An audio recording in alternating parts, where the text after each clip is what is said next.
Here's the formula for failure. A few errors in judgment repeated every day. Why would we repeat an error in judgment another day? Here's why. Disaster doesn't usually fall on you at the end of that first day. If you suffer dire, disastrous consequences the first day of mistakes, see, we would quickly change. I mean, overnight, we'd be burning the midnight oil, how to avoid and change it all so that these disasters don't happen again. But failure is subtle.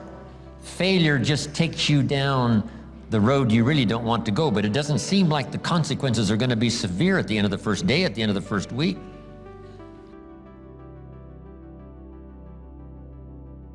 But you can't let yourself get faked out. The guy says, I've been eating junk food for 30 days and look how healthy I am. See, he's faked out. He's misguided. He doesn't understand. You can't judge just after 30 days. I remember once I was talking to the kids about, judging whether something is, right or wrong, to do it or not to do it. And I had a candle, and I lit this candle, and I said to the kids, I've heard that if I put my finger in this flame, this fire of the candle, that it will burn my finger. And the kids said, yes, it will. If you put your finger in this flame from the candle, it will burn your finger.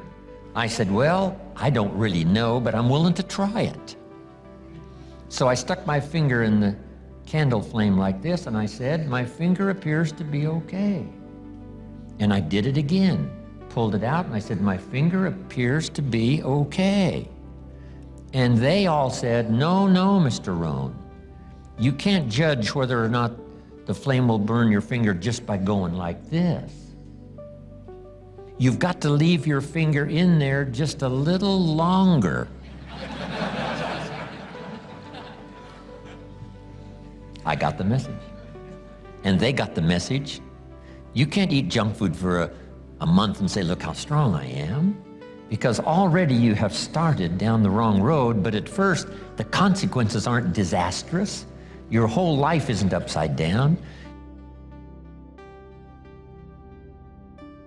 So here's what wisdom is: trying to learn early the consequences of errors in judgment, poor behavior, poor language.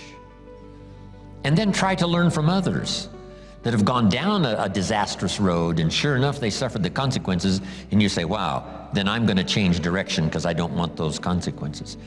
That's called being doubly smart. Doubly smart, learning from errors in judgment.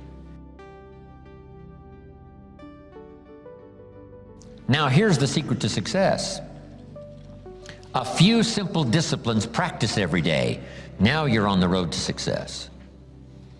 A few errors in judgment repeated. It's easy to repeat. But a few simple disciplines practiced every day.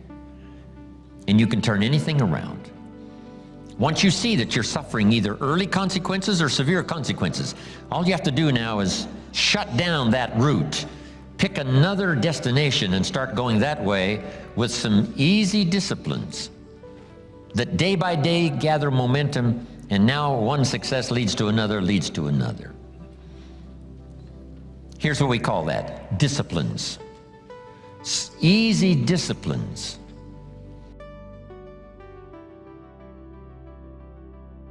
And then remember this in your personal development quest: all disciplines affect each other.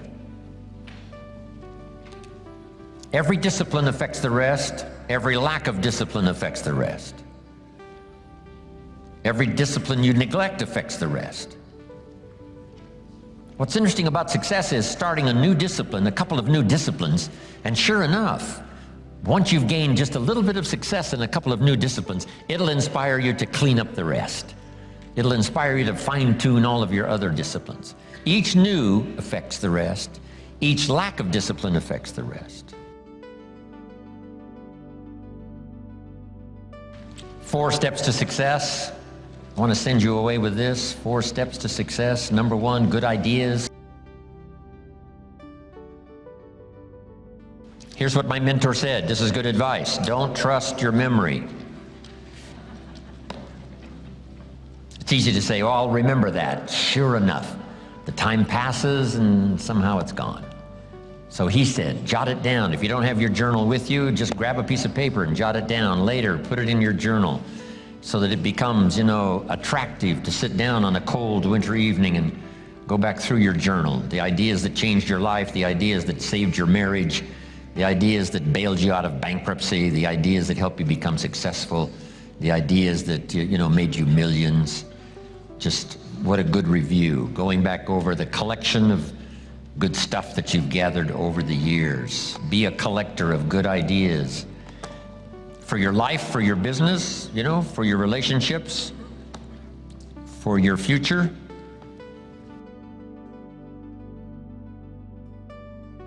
When should you start the day? As soon as you have it finished. It's like building a house, building a life. What if you just started laying bricks and somebody says, what are you building? And you said, I have no idea. See, they would come and take you away to a safe place.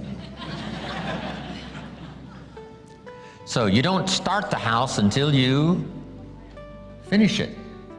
Is it possible to finish the house before you start it? Yes, it would be foolish to start until you had it finished. Not a bad time management idea.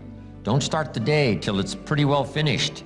At least the outline of the day. Leave some room to improvise, leave some room for extra strategy, but finish it before you start. Here's the next one that's a little more challenging. Don't start the week until you have it finished. Lay it out, structure it, then put it to work. The next one is a little tougher yet. Don't start the month until you have it finished.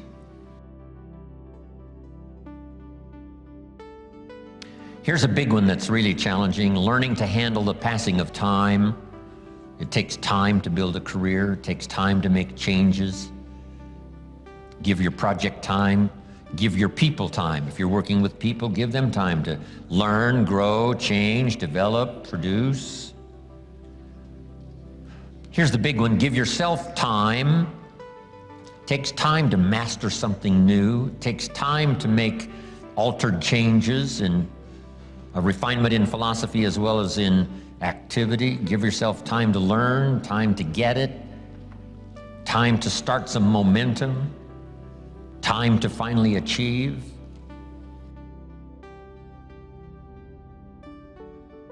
Here's the next one, step to success, learning to solve problems.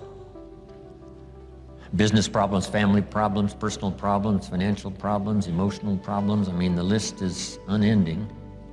Challenges for us all. Here's the best way to treat a problem. An opportunity to grow, change if you have to, modify if you must. Discard an old philosophy that wasn't working well for a new one. When I first met Mr. Schoaf, he said, show me your current economic plan that you're working on. And I said, I don't have any current economic plan. Except, keeping my head above water. That was my current economic plan. He said, well, without plans, it isn't going to change.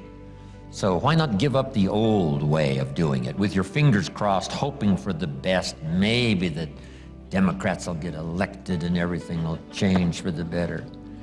Why don't you modify that old philosophy that hasn't gotten you where you want to go? And let's try some new strategy. Learning from the old, trying some new. And I did that, solving that problem of amending my philosophy that hadn't gotten me where I wanted to go that first 6 years. Once I made those changes, I became a multimillionaire over the next 6, 7 years. But make this note, we must all suffer one of two pains. This is some of the best I've got for the day. We must all suffer one of two pains, the pain of discipline or the pain of regret. And I would sincerely suggest that you go for the discipline, not the regret. And here's why. Discipline weighs ounces, regret weighs tons. You won't like the future if you don't do the deal.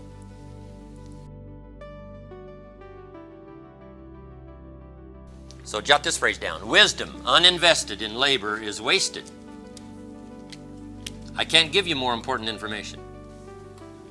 Even strong feelings, emotions, attitude of the highest kind. Even faith uninvested in labor is wasted. You can become philosophically strong. You can attend every seminar until you become a seminar junkie. I mean, you can read every book until you're cross-eyed. You can get an A on every subject that's ever been thought of by the wisest teachers of the world, but that's not what's going to create life for you.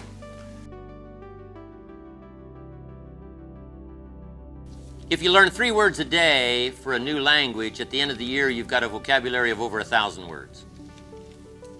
I'm telling you, 3 words a day is easy. But what's easy to do is easy not to do. Make rest a necessity, but not an objective. The objective of life is not to rest. The objective of life is to produce. Yes, we must rest, but only long enough to gather strength. And underline only. Only long enough to gather strength. Don't rest any longer than that. Why? Rest doesn't work miracles. Only labor works miracles. Ask this question of yourself. What am I not doing that would be easy to do? I'm not asking you to do the impossible, but I'm asking you to ask this mature question of yourself. What am I not doing that would be easy to do that could greatly change my wealth and my health? And I would just start there. Make a little list. So starting on this journey of new disciplines, solving problems, going from errors in judgment to easy disciplines that can change it all. And if you start that journey, it doesn't take long for new signs of success to appear. I got such great results that first year that I made these incredible changes, learning extra skills, putting together extra disciplines, working harder on myself than on my job. The early success, the early signs of the fact that I was going to arrive at a more positive destination, I was hooked. It didn't take but a few months, less than a year, and I was hooked for life. I ask you to start that same journey. If you will change, everything will change for you.